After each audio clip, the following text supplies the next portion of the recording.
She'd been serving lunch at the same high school for 12 years. Hairnet, apron, the same gentle voice asking, "Would you like extra gravy, honey?" Nobody ever asked about her past. Until that terrifying day when armed intruders stormed the school and suddenly the cafeteria worker everyone ignored became their only hope for survival. Her name was Maria Elena Rodriguez, but everyone at Jefferson High School just called her Miss Maria. 5'2", graying hair always tucked neatly under a regulation hairnet, wearing the same navy blue apron she'd worn for over a decade. She arrived at 6:30 every morning, unlocked the cafeteria kitchen, and began preparing lunch for 1,200 students. Welcome to the Human Stories. Before we continue this incredible tale of hidden courage and quiet heroism, tell me in the comments what city you're watching from today. And if you believe stories like this deserve to be told, hit that subscribe button. These stories matter more than you know. Jefferson High was a typical American public school. 3,000 students, underfunded programs, overworked teachers, and a cafeteria that served mystery meat on Wednesdays. Maria had worked there since 2011, hired during budget cuts when the school needed someone willing to work for minimal pay with maximum dedication. She was perfect for the job. Never complained about the early hours or the demanding teenagers, never asked for raises or special treatment, just showed up every day with a smile, served food with genuine warmth, and treated every student like they mattered. The kids loved her. Not in the way they loved popular teachers or cool coaches, but in the quiet, comfortable way you love someone who's always just there, dependable, safe, caring. "Morning, Miss Maria," they'd say, grabbing their trays. "Good morning, mijo. You want extra mashed potatoes today? You're looking too skinny." She remembered names, all of them. 1,200 students, and she knew who was the quiet kid sitting alone, who was the class clown trying to impress friends, who was the athlete loading up on protein, who was the shy girl who barely spoke above a whisper. Tommy Chen, sophomore, always grabbed chocolate milk and avoided the vegetables. Sarah Williams, junior, vegetarian who appreciated when Maria saved extra salad. Marcus Johnson, senior, who came through the line twice because he was always hungry and sometimes didn't have money for dinner at home. Maria never asked questions about home lives, but she noticed things. The kids who ate like it might be their only real meal, the ones with bruises they claimed came from sports, the ones whose clothes didn't quite fit right or whose lunch accounts were always empty. She'd quietly slip extra food onto their trays. "Oops, my hand slipped, can't waste it now, right?" The teachers appreciated her too, though they rarely thought about her beyond lunch period. She was part of the school's infrastructure, like the heating system or the fluorescent lights, essential but invisible. Principal Anderson respected her reliability, never missed a day sick, never caused problems, never needed supervision. The kind of employee administrators dream about but rarely acknowledge. The custodial staff knew her as someone who cleaned up after herself, always left the kitchen spotless, never created extra work for others. The security guards nodded when she arrived each morning, her old Honda Civic pulling into the same parking spot at exactly 6:28 a.m. But nobody really knew Maria Rodriguez. They didn't know she lived alone in a small apartment across town, that she had no family photos on her walls, that she kept her television tuned to news channels even when she wasn't really watching. They didn't know about the gym membership she maintained, the physical fitness routine she followed religiously, the tactical training manuals hidden in her bedroom closet. Detective Maria Elena Rodriguez. 15 years on the force, 8 years in gang suppression, 3 years training other officers in crisis response. A career that ended abruptly in 2010 when a case went wrong and she decided some mistakes were too heavy to carry in uniform. She'd moved across the country, changed careers, started over, became invisible in the way that only middle-aged women in service jobs can be, safe, anonymous, forgotten. Or so she thought. Tuesday, November 14th started like any other day. Maria arrived at 6:30, brewed coffee in the industrial machine that probably violated several health codes, and began prep work for the day's menu. Chicken patties, mashed potatoes, green beans, and fruit cups. Nothing fancy, but she'd make it as good as she could. The morning passed normally. First lunch period started at 10:45 for the early classes. Students flooded in with their usual energy and chaos. Maria took her position behind the serving line, ladle in hand, smile on her face. "Morning, Ashley. How's the history test preparation going?" "Good morning, Miss Maria. I think I'm gonna fail." "You're smart, Mija. Just do your best." Standard Tuesday conversation. Normal teenage drama. Everything routine. Second lunch period began at 11:30. The cafeteria filled with sophomores and juniors, their voices echoing off the concrete walls. Maria served mashed potatoes, asked about weekend plans, reminded students to take their vitamins. At exactly 11:47 a.m., everything changed. The first gunshot echoed from somewhere in the building, distant but unmistakable.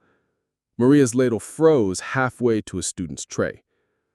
Every instinct from her previous life activated simultaneously. Her body went rigid. Her eyes swept the cafeteria, automatically counting exits, identifying threats, assessing threats. Her mind shifted into tactical mode, processing information with the speed and clarity that had kept her alive on the streets of Los Angeles. 300 students in the cafeteria.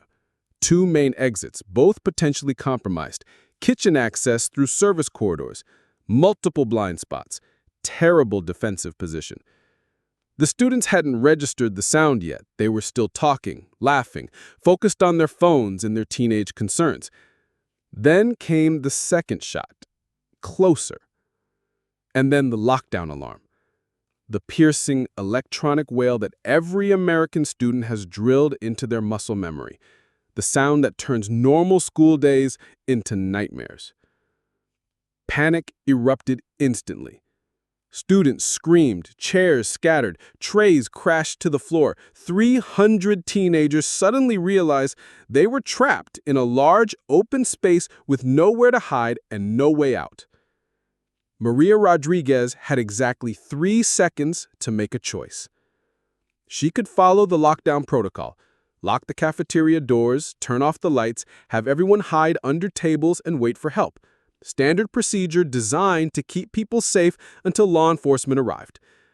But Maria knew something the school administration didn't know. She'd studied active shooter scenarios for years. She trained other officers in crisis response. She knew that lockdown protocols worked in theory, but often failed in practice when shooters had military-grade weapons and tactical knowledge. She also knew that Jefferson High's response time for local police was approximately 8 to 12 minutes. In a school shooting, 8 minutes was a lifetime. Detective Maria Rodriguez made her choice in less than 2 seconds. "Everyone listen to me right now." Her voice cut through the panic like a blade.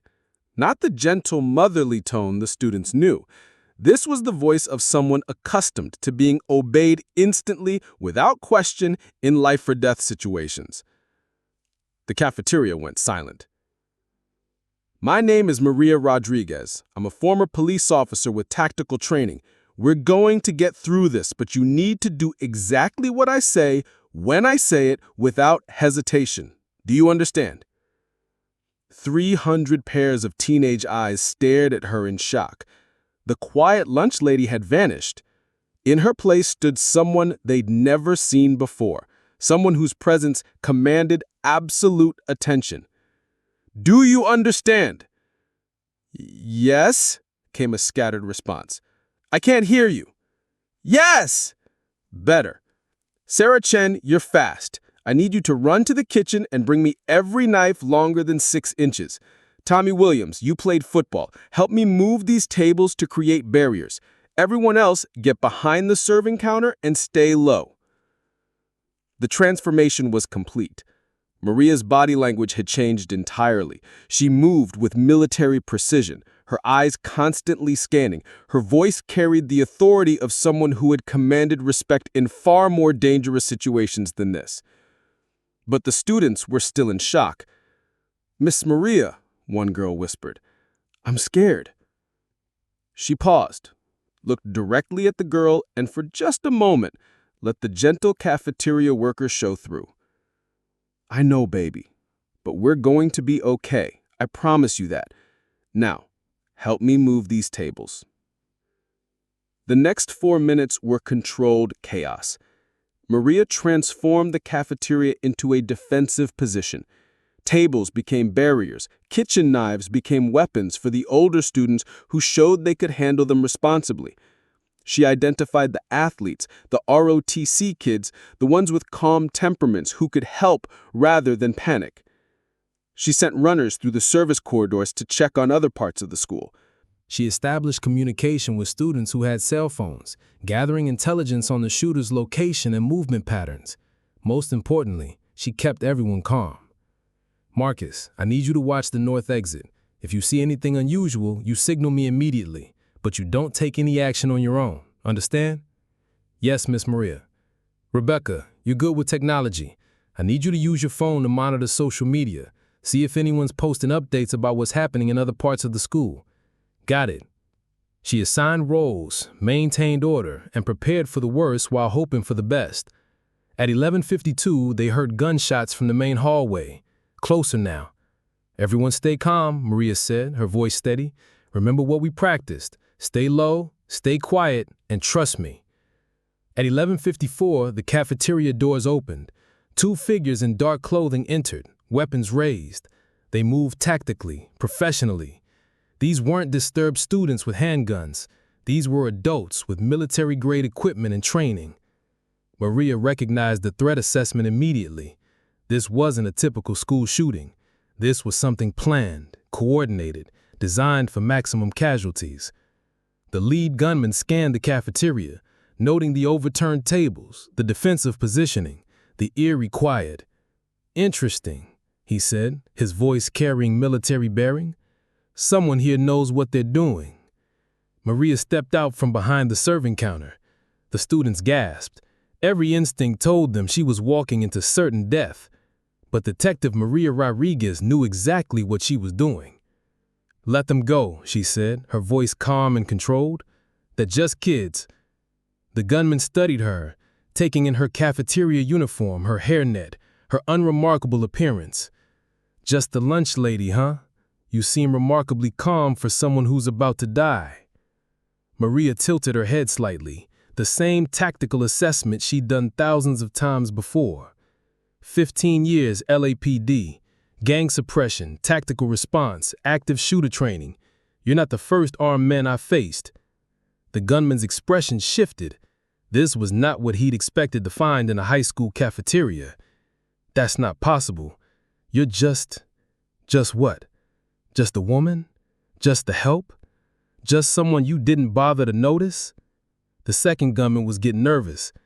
"This wasn't part of the plan, man. We need to move." But their leader was intrigued, a worthy opponent in an unexpected package. "Former police, you say? Then you know how this ends. You know we have superior firepower, superior position. You know those kids behind you are gonna buy unless you do something extraordinary." Maria nodded slowly. "You're right. I do know how this ends." What happened next would be talked about in law enforcement training academies for years to come. Maria Rodriguez, 5'2", 53 years old, wearing a hairnet and an apron, moved with the speed and precision of someone who had spent years training for exactly this moment. She rolled left behind the industrial food cart, came up with a scalding pot of soup she'd been keeping warm, and hurled it directly at the lead gunman's face. As he staggered, screaming, she closed the distance in 3 quick steps and disarmed him with techniques she'd learned in LAPD tactical training. The second gunman raised his weapon toward the students, but Marcus Johnson, the senior football player, followed Maria's earlier instructions perfectly. He and 3 other athletes had positioned themselves for exactly this scenario. They hit the gunman from 3 angles simultaneously, bringing him down before he could fire a shot. The entire engagement lasted less than 30 seconds. When it was over, both gunmen were secured, disarmed, and waiting for law enforcement to arrive. 300 students were safe. Not one injury beyond a few scrapes during the takedown. Maria Rodriguez stood in the center of the cafeteria, breathing hard, her hairnet askew, her apron stained with soup and adrenaline. The students stared at her in absolute awe. "Miss Maria," Tommy Chen whispered, That was my job," she said simply. "All of it. Serving your lunch, keeping you safe, making sure you get to go home to your families tonight. That's what I've always been here for." Principal Anderson arrived with the first wave of police officers. He found Maria calmly wiping down tables, the two gunmen zip-tied with kitchen twine, and 300 students sitting quietly, eating their lunch as if nothing had happened. "Maria," he said, his voice shaking, "who are you?" She looked up from her cleaning, the gentle cafeteria worker returning to her voice. "I'm just the lunch lady, Mr. Anderson. Would you like some mashed potatoes? They're still warm." The story made national news within hours. Heroic cafeteria worker stops school shooting. Former police officer saves 300 students. The lunch lady who became a guardian angel. But Maria Rodriguez didn't give interviews, didn't appear on talk shows, didn't write a book or start a speaking career. She just showed up for work the next day at 6:30 a.m., put on her hairnet and apron, and began preparing lunch for 1,200 students. Because some people don't become heroes for recognition or fame. They become heroes because someone has to. And sometimes the most important people in our lives are the ones we see every day but never really notice until the day we need the most. The students at Jefferson High learned something that day that no textbook could teach them. That heroism doesn't always wear a uniform or carry a badge. Sometimes it wears a hairnet and serves mashed potatoes with love. And sometimes the person you least expect is exactly the person you need most. Maria Rodriguez continued working at Jefferson High for 3 more years before quietly retiring. She never spoke publicly about that day, never sought credit or recognition. But every student who was in that cafeteria on November 14th carries her story with them. And they'll never look at the quiet people serving them food, cleaning their offices, or working in the background of their lives the same way again, because they learned that heroism doesn't announce itself. It just shows up when needed and does what has to be done.